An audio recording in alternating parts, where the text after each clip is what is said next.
माँ की पसंद वर्सेस खुद की पसंद से शादी करने वाली बेटी।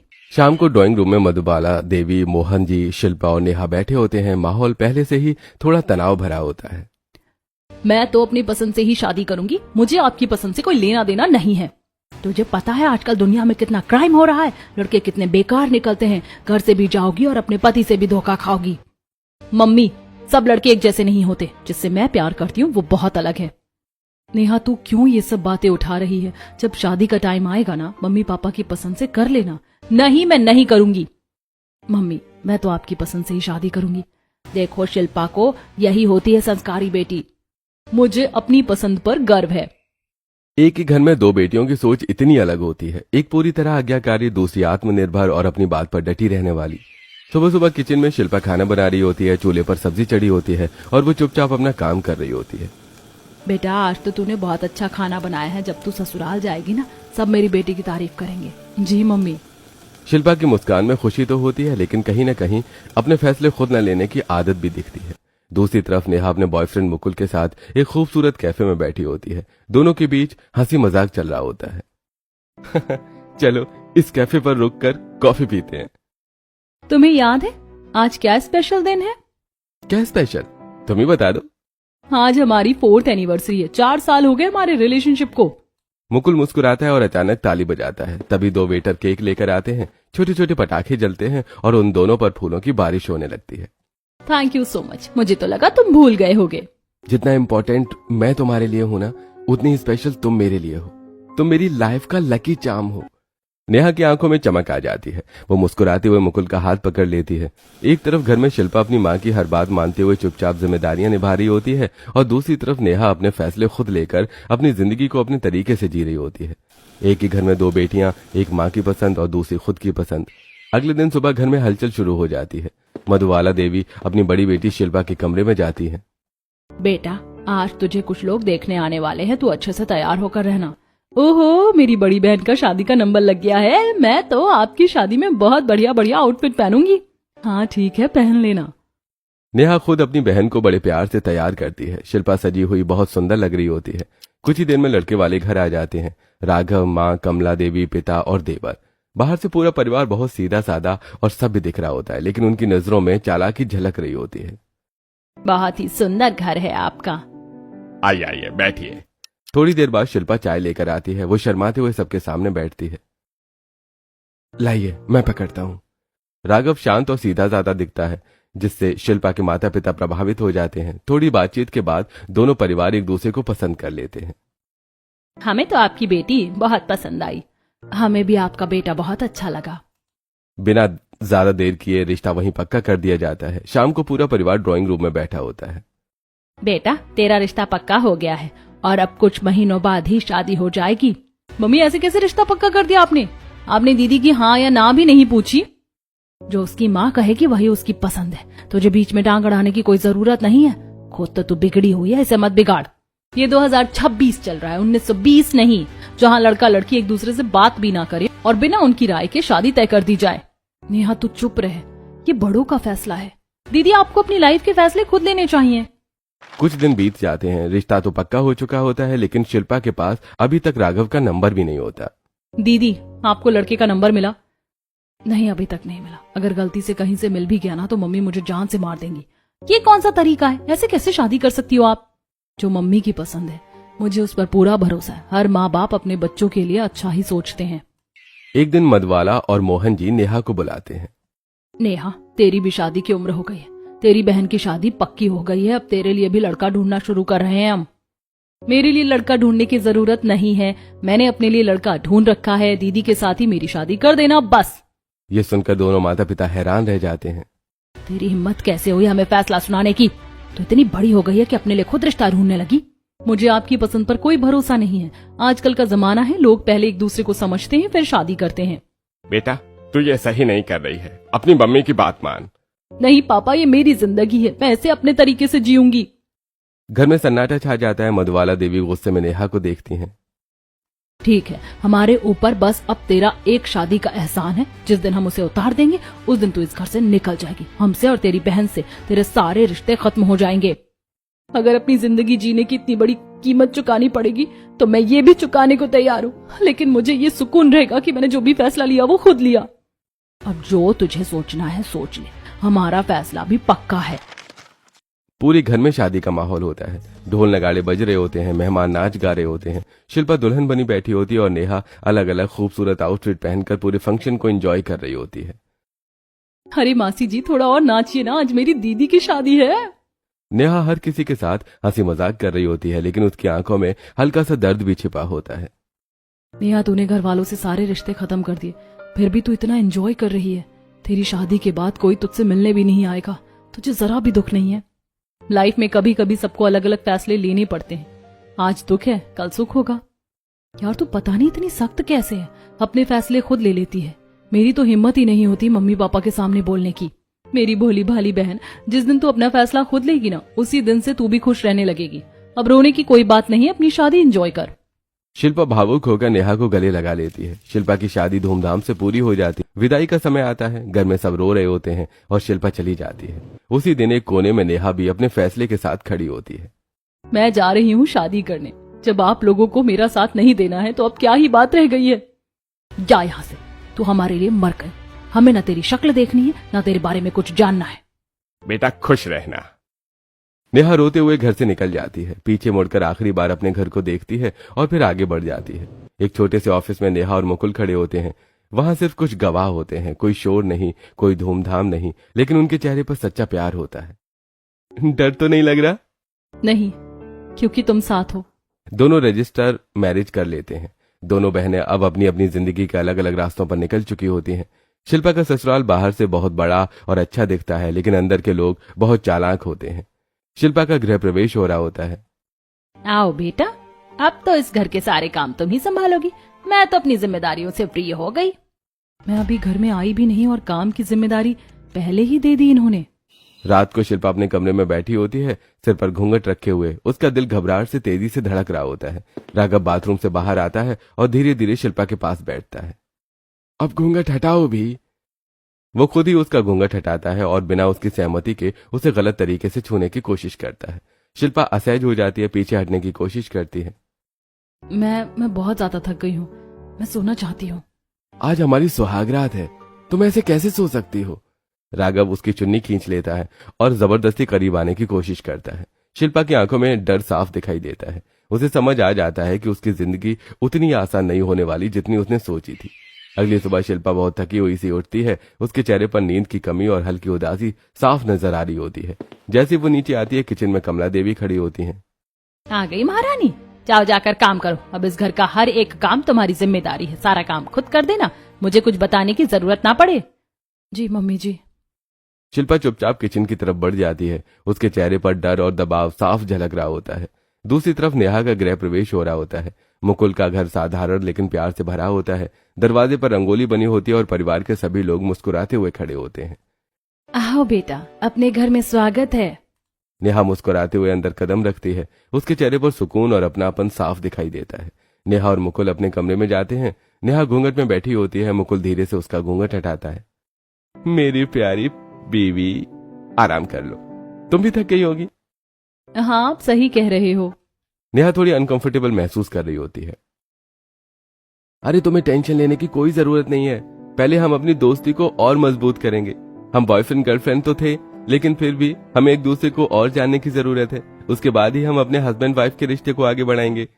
नेहा मुस्कुरा देती है। उसे सुकून मिलता है। दोनों चैन से सो जाते। अगली सुबह शिल्पा अपने पति राघव के लिए चाय लेकर आती है। चाय थोड़ी ठंडी हो जाती है। ये इतनी ठंडी चाय कौन पीता है? तुम्हें कोई बात समझ आती भी है या नहीं? तुम्हें तो कोई काम भी नहीं आता। राघव गुस्से में शिल्पा का हाथ जोर से झटक देता है। शिल्पा के हाथ में दर्द होता है। उसकी आंखों में आंसू आ जाते हैं। हाँ बेटा, तू सही कह रहा है। पता नहीं कैसी लड़की ले आए हैं हम। देखने में ही सुंदर लगती है, वैसे काम करना नहीं आता। शिल्पा चुपचाप खड़ी रहती है, अंदर ही अंदर टूटती हुई। दूसरी तरफ नेहा अपनी पहली रसोई कर रही होती है। उसे खाना बनाना बिल्कुल नहीं आता, क्योंकि उसने अपने घर में कभी नहीं बनाया। वो जैसे तैसे खाना बनाती है, कुछ जला हुआ, कुछ पक्का, कच्चा। नेहा डरते डरते खाना सबके सामने परोसती है। पूरा परिवार चुपचाप खाना खा लेता है, कोई भी बुराई नहीं करता। मुझे खाना बनाना बिल्कुल नहीं आता। आई एम सॉरी, अगर आप लोगों को बुरा लगा हो तो। अरे सॉरी की क्या बात है? तुमने ये खाना पूरी मेहनत से बनाया है। हाँ बेटा, तूने मेहनत तो पूरी की है, धीरे धीरे मैं तुझे सब सिखा दूंगी, टेंशन लेने की जरूरत नहीं। वैसे भी आजकल की लड़कियां कहाँ खाना बनाती हैं। नेहा के चेहरे पर सुकून आ जाता है। दोनों की जिंदगी में अब धरती आसमान का फर्क साफ दिखाई देने लगता है। अगला दिन सुबह से ही शिल्पा पूरे घर का काम अकेले कर रही होती है। झाड़ू पोछा बर्तन खाना सब कुछ उसी के जिम्मे होता है। कमला देवी पास खड़ी सिर्फ हुक्म देती है, लेकिन मदद नहीं करती। जल्दी जल्दी काम खत्म करो, हमें बार बार बोलना ना पड़े। दिन भर काम करते करते शिल्पा पूरी तरह से थक जाती है। रात को वो अपने कमरे में आकर चुपचाप बैठ जाती है। तभी राघव ऑफिस से आता है। आते ही अपनी टाई उतारकर इधर उधर फेंक देता है। क्या कर रही हो ऐसे बैठकर? वो शिल्पा के पास आता है और जबरदस्ती उसके करीब आने लगता है। मेरी तबीयत ठीक नहीं है, मैं बहुत थक गई हूँ पूरे दिन का काम करके। मुझे कोई फर्क नहीं पड़ता, तुम मेरी पत्नी हो, जैसा मैं कहूंगा तुम्हें वैसे ही चलना होगा। अपनी इच्छा बताने की कोई जरूरत नहीं है। शिल्पा के अंदर गुस्सा भी उभरता है और आंखों में आंसू भी आ जाते हैं। राघव जबरदस्ती करता है और गुस्से में उसके मुंह पर थप्पड़ मार देता है। शिल्पा के चेहरे पर उंगलियों के निशान साफ दिखाई देने लगते हैं। अगली सुबह शिल्पा चुपचाप घर से निकल जाती है। थोड़ा राशन का सामान ही तो लाना है, बाद में बता दूंगी। वो मार्केट जाकर जल्दी जल्दी सामान ले आती है और शाम को घर लौटती है।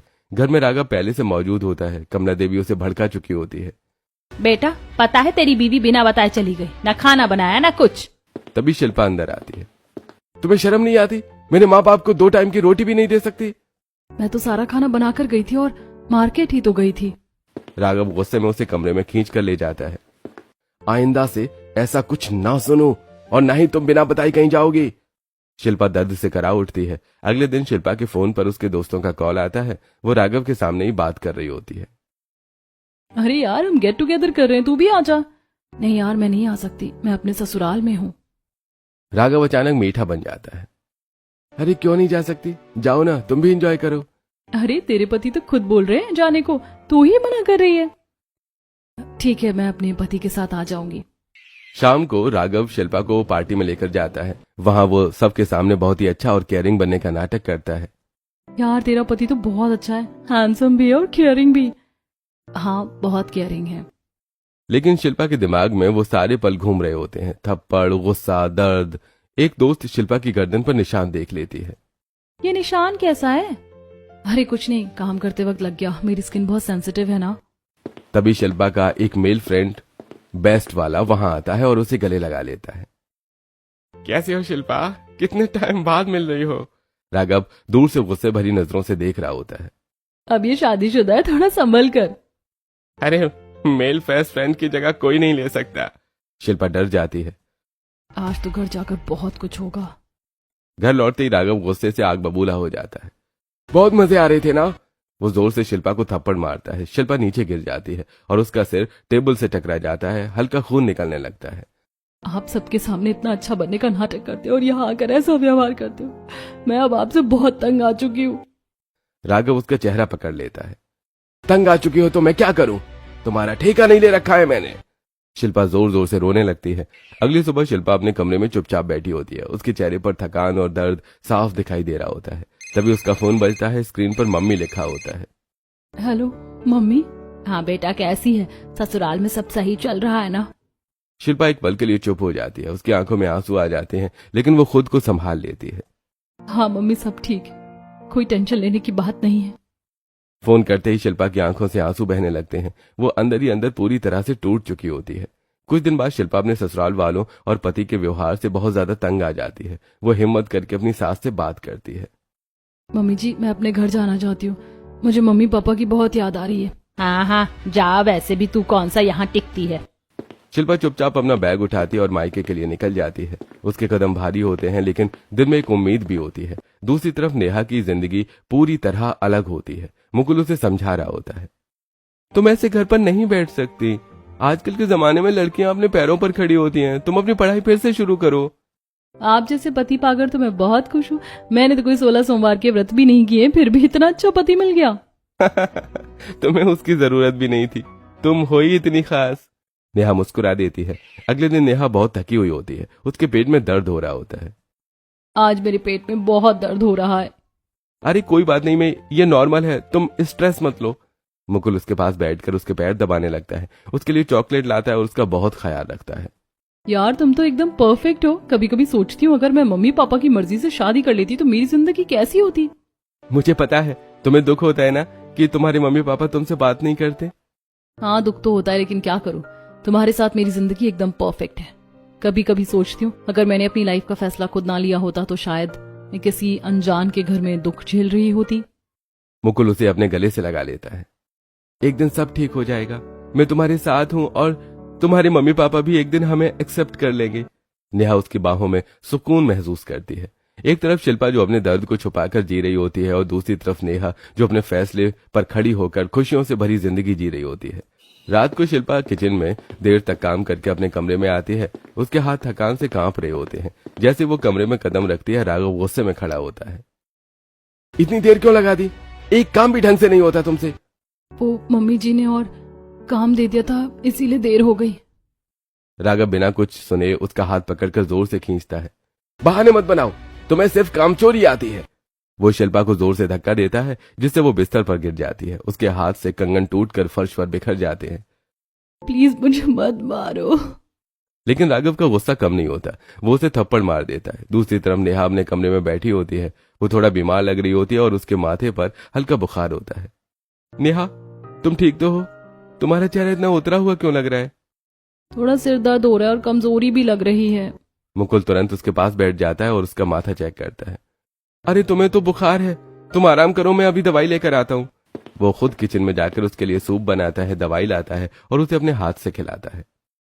तुम इतना ख्याल क्यों रखते हो मेरा? क्योंकि तुम मेरी जिम्मेदारी नहीं, मेरी खुशी हो। नेहा की आंखों में खुशी के आंसू आ जाते हैं। शिल्पा अपने मायके पहुंचती है। दरवाजा खुलते ही उसकी आंखों में आंसू भर जाते हैं। मधुबाला देवी और मोहन जी उसे देखकर खुश तो होते हैं, लेकिन उसके चेहरे की हालत देखकर चौंक जाते हैं। मम्मी, राघव बिल्कुल भी सही लड़का नहीं है। वो मुझे बहुत परेशान करता है, हर वक्त डराता है। शिल्पा कांपते हुए अपने हाथ और गर्दन के निशान दिखाती है। देखो, मेरे साथ जबरदस्ती भी करता है। मधुबाला देवी तुरंत घबरा जाती है और उसे पापा के सामने से पकड़कर अंदर कमरे में ले जाती हैं। तू पागल हो गई है क्या? ये सब बातें अपने पापा के सामने करने की होती है। मम्मी, मैं बहुत परेशान हूँ। अब वो तेरा पति है, जो भी करेगा तुझे एक्सेप्ट करना होगा। इसमें तुझे कोई ऑब्जेक्शन करने की जरूरत नहीं है। मम्मी, ऐसे थोड़ी होता है, आपने मुझे बेच थोड़ी दिया है, मैं उसकी गुलाम नहीं हूँ। जब लड़की एक बार ससुराल चली जाती है तो वहां से उसकी अर्थी उठ कर आती है। मुझे राघव से डाइवोर्स चाहिए। ये सुनते ही मधुबाला देवी उसे हल्का सा थप्पड़ मार देती है। मैं आइंदा से ये बातें सुन ना लूं। डिवोर्स वाइवोर्स अच्छे घर की लड़कियां नहीं करती। शिल्पा पूरी तरह से टूट जाती है। मम्मी, अच्छी तो नेहा निकली जिसने अपनी पसंद की शादी की। आपकी पसंद से तो मैं तड़प रही हूँ। चुप कर, नेहा के चक्कर में अपना दिमाग मत खराब कर। शिल्पा रोते हुए घर से बाहर निकल जाती है। रास्ते में चलते चलते उसके दिमाग में बहुत सारे ख्याल चल रहे होते हैं। दर्द, डर, अकेलापन। अचानक वो ध्यान खो बैठती है और एक तेज रफ्तार ट्रक के सामने आ जाती है। ट्रक अचानक ब्रेक लगाता है। वहां भीड़ इकट्ठा हो जाती है। अरे बहन जी, पागल हो क्या? देख कर नहीं चल सकती? हमें भी मारोगी क्या? सॉरी भैया, गलती हो गई, ध्यान नहीं रहा। शिल्पा किसी तरह खुद को संभालती है और वापस अपने ससुराल पहुंच जाती है। वो अपने कमरे में बैठ जाती है। आंखों से आंसू लगातार बह रहे होते हैं। अब मेरी जिंदगी में क्या ही बचा है? मैं कैसे जीऊंगी जब मेरे अपने ही मेरा साथ नहीं दे रहे? पता नहीं ये अत्याचार कब तक चलता रहेगा। दूसरी तरफ नेहा अपने घर के मंदिर के सामने खड़ी होती है। हाथ जोड़कर पूजा कर रही होती है। थैंक यू सो मच भगवान जी, आपने मुझे इतना अच्छा ससुराल दिया, इतना अच्छा पति दिया, मैं बहुत खुश हूँ। मुकुल पीछे से मुस्कुराते हुए उसे देख रहा होता है। नेहा की जिंदगी प्यार, सम्मान और सुकून से भरी होती है। एक ही माँ की दो बेटियां, एक दर्द में डूबी हुई और दूसरी खुशियों में जी रही होती है।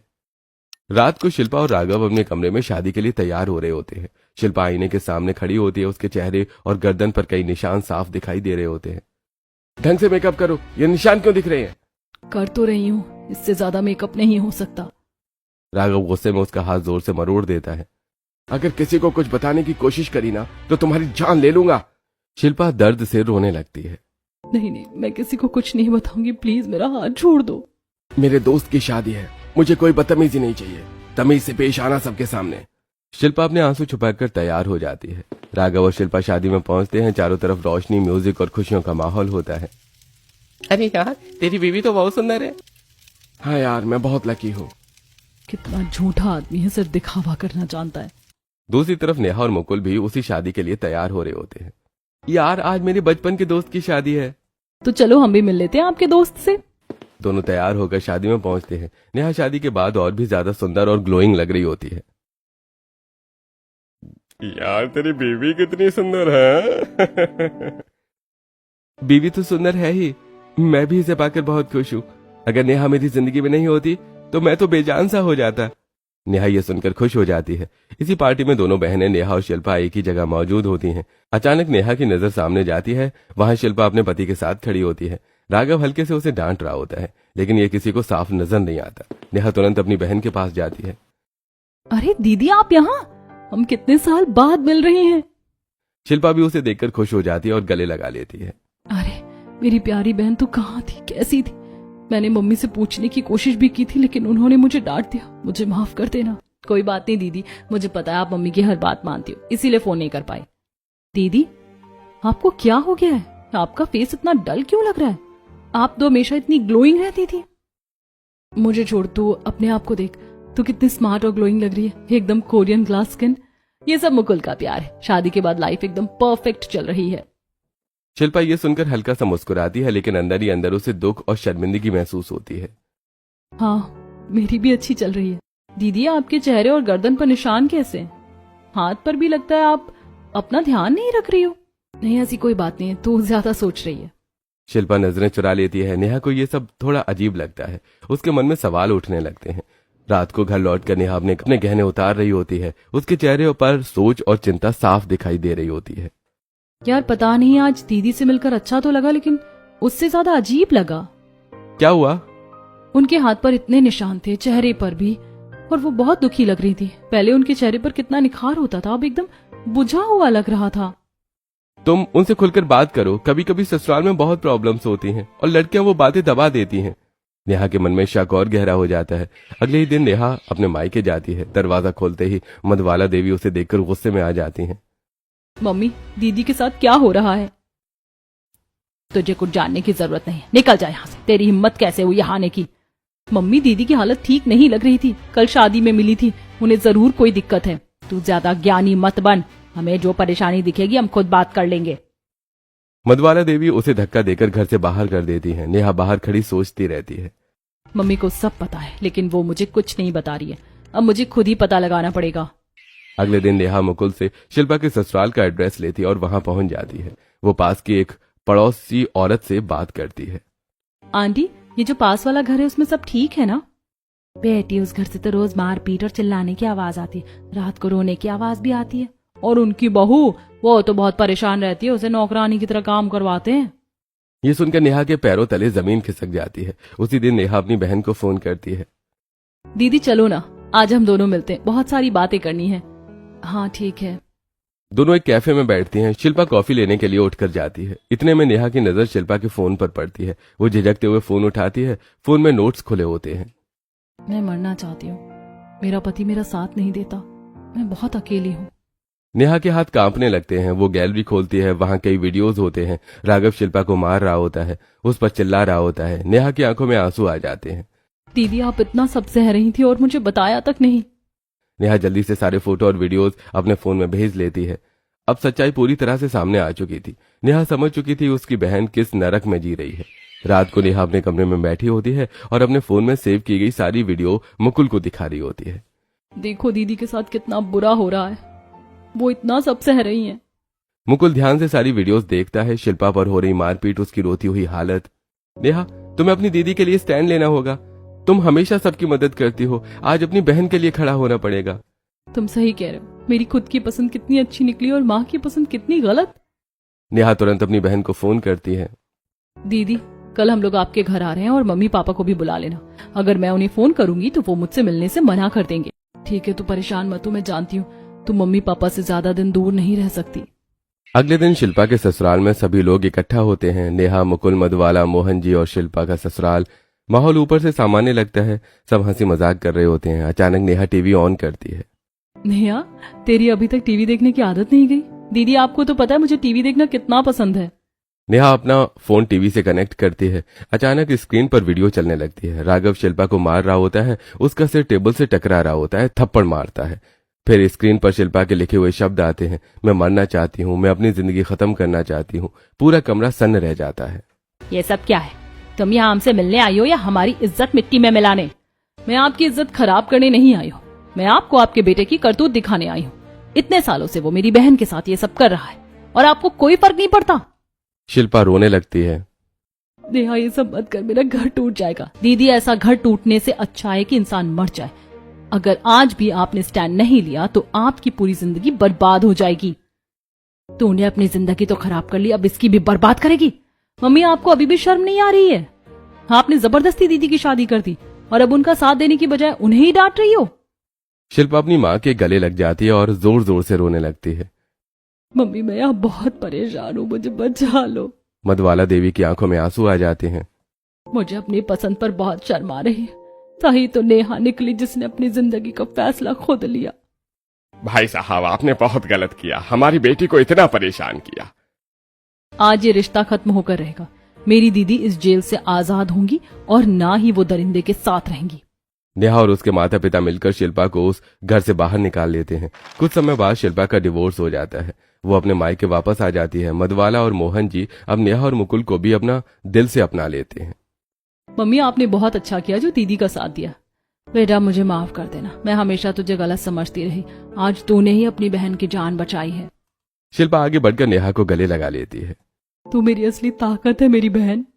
दोनों बहनें गले लगकर रोती हैं, लेकिन इस बार ये आंसू दुख के नहीं, राहत और खुशी के होते हैं। कुछ हफ्तों बाद शिल्पा अपने मायके में एक कमरे में बैठी होती है। उसके सामने किताबें रखी होती हैं, लेकिन उसका ध्यान बार बार भटक जाता है। पुराने दर्द की यादें अभी भी उसे परेशान कर रही होती हैं। क्या मैं सच में फिर से सब कुछ शुरू कर पाऊंगी? तभी नेहा अंदर आती है। उसके हाथ में चाय का कप होता है। क्या सोच रही हो दीदी? नेहा मुझे डर लग रहा है। मुझे लगता है मैं कुछ भी नहीं कर पाऊंगी। मैं इतनी कमजोर हो गई हूँ। नेहा उसके पास बैठती है और उसका हाथ पकड़ लेती है। दीदी आप कमजोर नहीं हो। आपने इतना कुछ सहा है और फिर भी खड़ी हो। ये आपकी ताकत है और अब आपकी नई जिंदगी शुरू होगी जहाँ कोई आपको रोकेगा नहीं, दबाएगा नहीं। तभी मुकुल भी कमरे में आता है। शिल्पा दीदी, मैंने आपके लिए एक कोर्स ढूंढ, आप चाहे तो उसे ज्वाइन कर सकती हैं। इससे आप अपने पैरों पर खड़ी हो जाओगी। सच में? हाँ, और हम सब आपके साथ हैं। शिल्पा की आंखों में हल्की चमक वापस आ जाती है। शायद अब मैं सच में अपनी जिंदगी जी पाऊंगी। कुछ दिनों बाद मोहल्ले में एक छोटी सी मीटिंग रखी जाती है, जहां परिवार और आसपास के लोग मौजूद होते हैं। मधुबाला देवी खुद आगे आकर सबके सामने खड़ी होती हैं। आज मैं आप सबके सामने एक सच बताना चाहती हूँ। मैंने अपनी बेटी की जिंदगी का फैसला खुद लेकर बहुत बड़ी गलती की। लोग आपस में फुसफुसाने लगते हैं। मैंने उसकी खुशी नहीं देखी, बस अपनी सोच उस पर थोप दी और उसका नतीजा ये हुआ कि मेरी बेटी सालों तक दर्द सहती रही। शिल्पा पीछे खड़ी ये सब सुन रही होती है। लेकिन मेरी छोटी बेटी नेहा, उसने हिम्मत दिखाई, सच के लिए खड़ी हुई और अपनी बहन को बचाया। सभी लोग नेहा की तरफ देखने लगते हैं। अरे भाई सच में आजकल ऐसी हिम्मत बहुत कम लोगों में होती है। सच में आजकल ऐसी हिम्मत बहुत कम लोगों में होती है। शिल्पा धीरे धीरे आगे आती है। मैं आज ये कहना चाहती हूँ कि अगर कोई लड़की गलत रिश्ते में है तो उसे चुप नहीं रहना चाहिए। सहना कोई मजबूरी नहीं होती। अगर मैं पहले बोलती तो शायद इतना दर्द नहीं सहना पड़ता। नेहा आगे बढ़कर उसका हाथ पकड़ लेती है। लेकिन दीदी अब आपने बोल दिया है और यही सबसे बड़ी जीत है।